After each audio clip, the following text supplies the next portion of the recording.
Hi, this is Joe Renna, and welcome to the third episode of Mind Your Own Local Business. We talked a little bit about doing what you love and setting up goals for your success. But now the question is, what is the plan?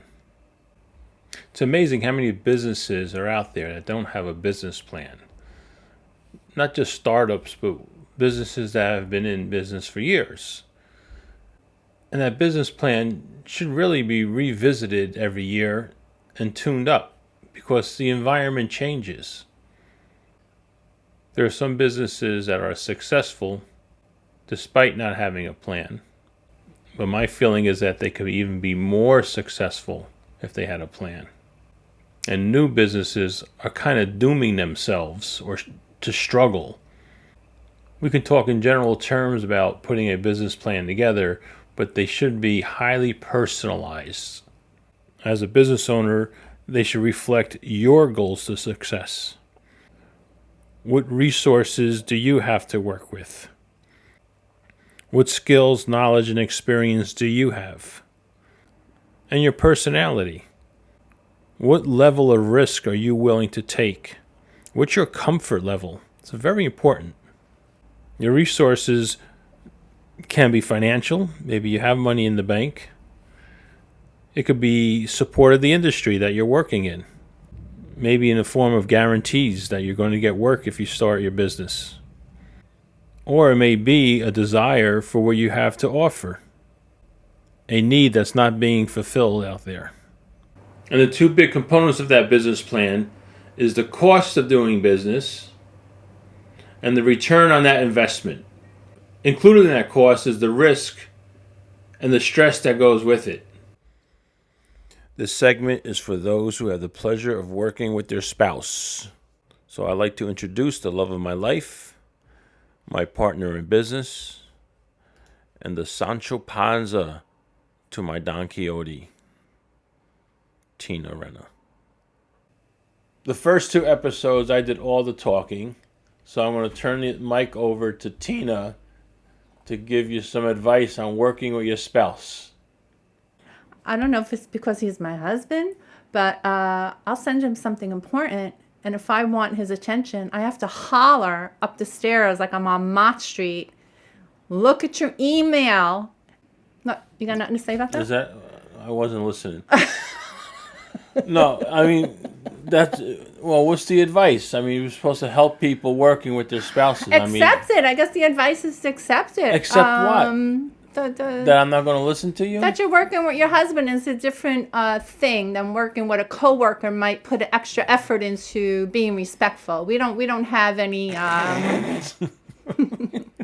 don't have to worry about, I don't even know what it's called, personnel department.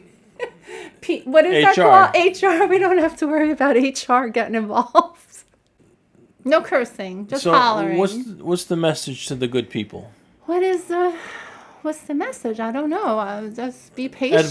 Advice. You're giving these young... Holler to get attention. You know, if you work with your spouse, I wouldn't holler at your boss. I wouldn't do that, but hopefully your boss has better listening skills or whatever. So your advice to someone working with their spouse is to holler at their spouse. If you're not listening to me. I explained that you don't have to holler at me because you send me an email, I read my email, and it's timely fashion.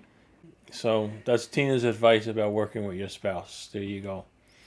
All right, see you next time. Here's a little self-promotion featuring our Facebook pages. Our print newspapers appear on rennamedia.com, but they also appear on Facebook. rennamedia.com has a Facebook page, as does every newspaper. The newspapers are put up on Facebook as an album. It makes it easy for organizations and businesses to share their stories. Our primary content is community service news, and in May and June, Project Graduation dominates the news. Almost every high school in the 24 towns that we publish in have a Project Graduation. This is the Long Hill Leader Facebook page. And if you look at the photo albums, you'll see the cover story on our April issue.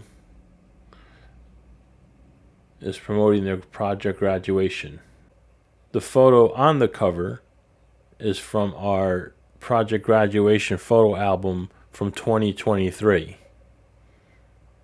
which is also on our Facebook page. Long Hill is part of Warren Hills Regional High School, along with Greenbrook, Warren, and Watchung. Project Graduation is an independent parent organization that runs the event. It's a way to give the students a safe, substance-free graduation night. About 500 seniors attend the free event. Project Graduation is funded completely through donations. It's a 6-hour-long event filled with indoor activities and entertainment, and of course a lot of food and drinks, all donated.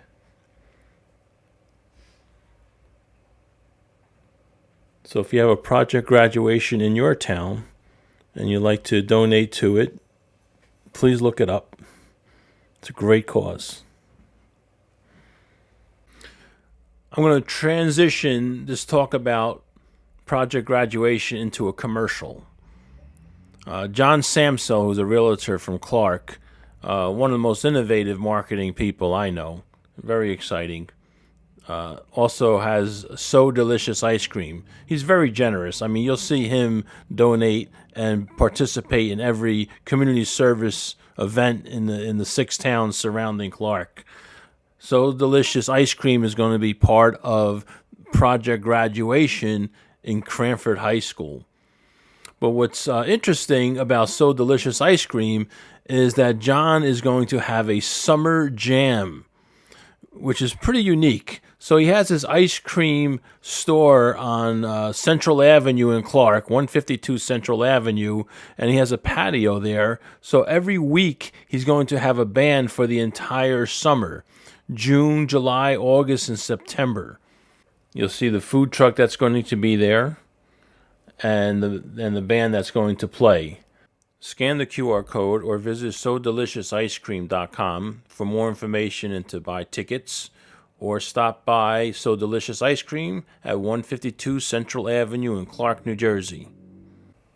For this EEEkanomics segment of the show, here's a little ditty about a business plan that went bad.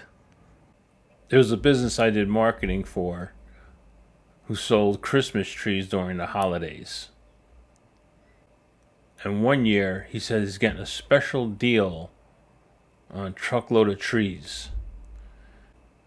And his idea was to undercut the competition and make a killing. Trees at that time were going for about $80 retail. But his deal was so good that he could sell them for $45 and still make a killing. So his plan was to be, number one, the first out there, opening up earlier than anyone else. Number two, getting the biggest lot he could find in the most busiest intersection he could find. Huge investment. He printed thousands of flyers, bought signage for around his lot,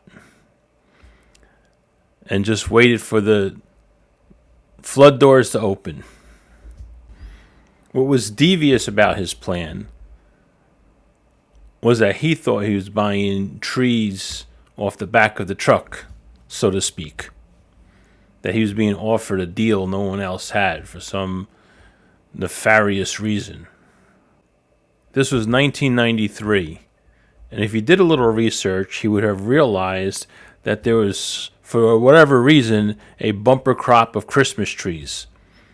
Normally there was 300,000 trees produced a year. For some reason, there was over 400,000 trees produced that year. So everybody was getting a deal. Everybody had to dump these trees. So he opened his lot a week earlier than everyone else. It was actually a week earlier than the consumers were ready to buy. So he sat there and watched all his competition open up, selling their trees for $25 retail. He had to scramble to change everything that he did, advertising that his trees were half price at $45. And he took a bath. It was well deserved because it was wrong on so many levels. The fraud that he thought he was being part of, and the deception that he thought he was going to put over on the consumers. So remember, there's no shortcuts. Just be honest, work hard, you'll get there. My big faux pas in the second episode was not a grammar mistake, but a spelling mistake. The word independent was misspelled on one of the slides. I mean, I know how to spell the word independent, so I could call this a typo.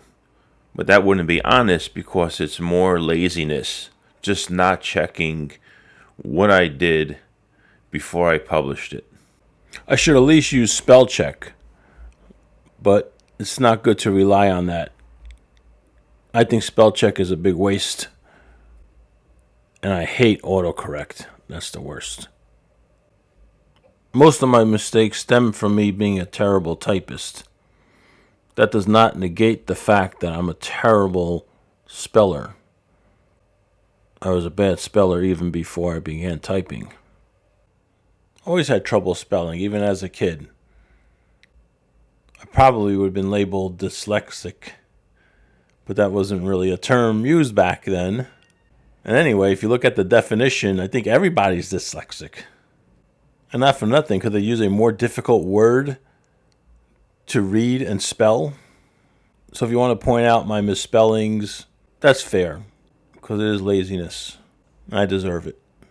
And one more thing. If you're involved in a community service event or organization in one of the 24 towns that I publish in, please send the press release in. We love to promote community service events. That's what we do. And I'd like to thank those who watched the third episode of Mind Your Own Local Business. Please subscribe, like, share, and comment.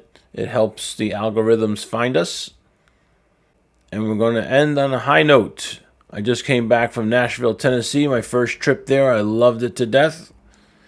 I actually took the stage to sing my rendition of Hank Williams' Lovesick Blues. We'll pick it up in the middle somewhere, so here it goes. Lord, I don't know what I do. All I do is exercise.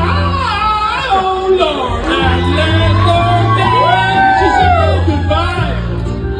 Well, Lord, I thought I would try. She'll do me, she'll do you. She got that kind of loving. But don't you love to hear it when she called me sweet Daddy? Such a beautiful dream. I hate to think it's all over. I lost my heart, it seems. I've grown so used to you somehow. Well, I'm nobody's sugar daddy now, and I'm lonesome. I got the lovesick blues. Well, I'm in love with the beautiful gal. That's what's the matter with me. I'm in love with the beautiful gal, but she don't care about me. Well, I tried and I tried to keep her satisfied, but she just wouldn't stay. So now that she is leaving, this is all I can say. I got a feeling called the blues. Oh Lord, since my baby